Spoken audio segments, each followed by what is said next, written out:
Hello, everyone. Thanks for listening to Wake Up, Look Up, a podcast where we connect events happening in real time to the gospel of Jesus Christ. I'm Zach Weihrauch. And today's episode, we're asking the question, are you talking about it with your kids? And as you might imagine, it is a substitute for a word you might not want your kids to hear. So if you're listening around kids, I'll pause just a second for you to finish this episode when they're not around. Okay, the it in this question is pornography. This is prompted by an article I read this week that I thought was really provocative and interesting. And basically the argument of the article is that parents need to stop thinking about porn prevention and start thinking about porn literacy. The best metaphor I can give for you is when I was a kid growing up in school, there was a real kind of culture war argument over whether or not schools should be teaching safe sex. On the one hand, you had people saying you shouldn't be creating the idea for kids that sex is okay outside of marriage. On the other side were people saying, look, whether you talk about it or not, kids are going to have sex. It'd be way better if they were informed about what it should look like than if they weren't. Well, a similar argument is coming to our schools. It's called porn literacy, and it is the argument that kids are looking at pornography. Whether you want them to look at it or not, they are looking at it. In fact, studies now show that most kids by the age of 12 will have viewed pornography at least once. By the time they're 17, 73% of teenagers have viewed pornography. That's a pretty high number. Add into it the fact that over half the pornography they will view will be violent in nature.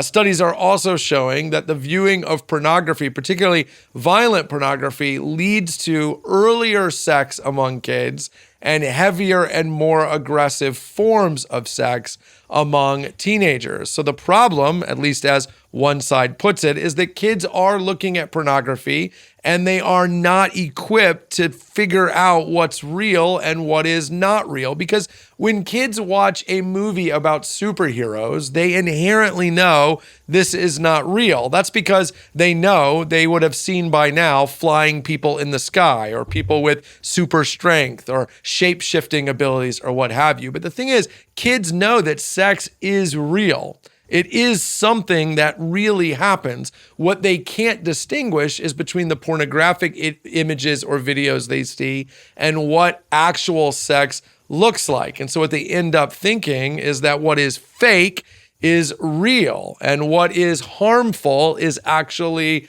enjoyable. So an argument is coming that's saying, hey, we need to equip kids to sort through what is okay pornography and what is bad pornography, what is realistic, or God forbid they're even using this language, romantic pornography over and against aggressive or violent pornography.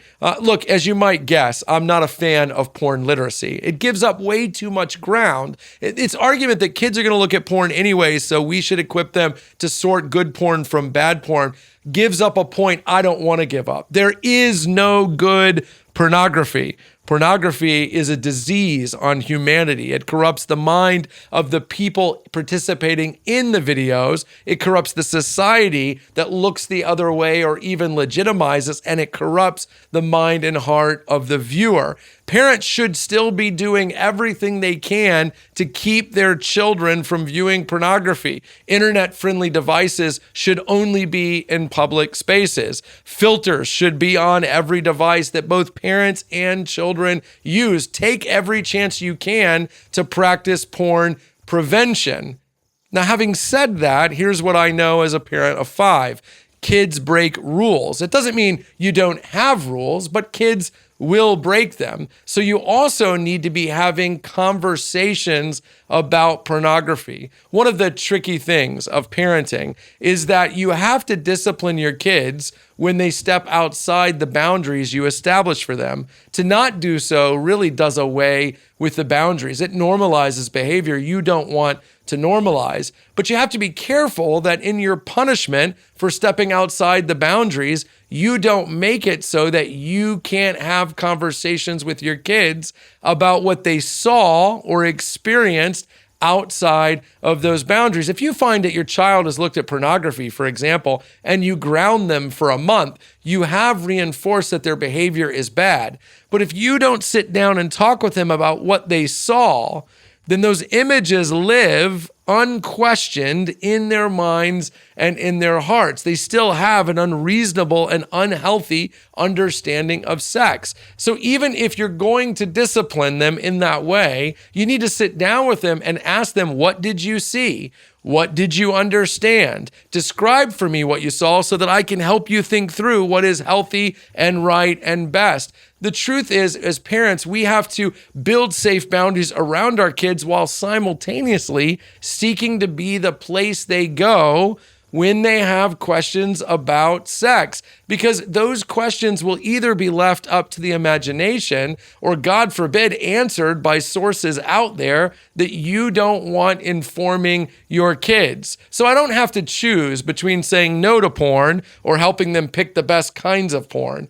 I want to do everything I can to say no, but I also want to help them navigate what is increasingly becoming a porn-friendly and porn-saturated world. Sex can ruin our kids' lives. It can also be an incredible part of human flourishing. We have to play the long game and say, my goal isn't necessarily that my kid never steps outside the boundaries. I can't control that, but I do want to raise a healthy adult with a biblical worldview as it comes to sex. I know it's awkward.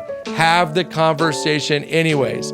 That's what it looks like to love and lead your kids. Hey, thanks so much for watching this episode of Wake Up Lookup. While you're here, take a minute to like and subscribe. Really helps us get the word out. Don't hesitate to leave a review wherever you might find this podcast on an audio level and help spread the word. And hey, while you're here, check out all the other content we have at Christ Community Chapel on YouTube. Some of those videos are popping up on the screen now. Click on one.